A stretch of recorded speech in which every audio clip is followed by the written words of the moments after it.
Did you know that one night in jail changed the course of history?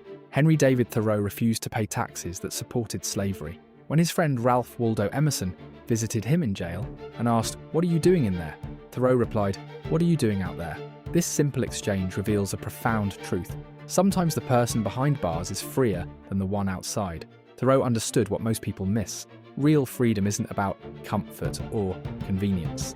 It's about living according to your values, even when it costs you. He spent over 2 years alone at Walden Pond, built his cabin for $28, grew his own food, discovered that happiness comes from what you actually need, not what society tells you to want. His act of civil disobedience inspired Gandhi and Martin Luther King Jr. His philosophy of simple living sparked the environmental movement.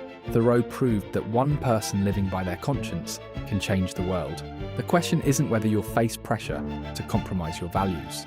The question is whether you'll have the courage to stay true to them.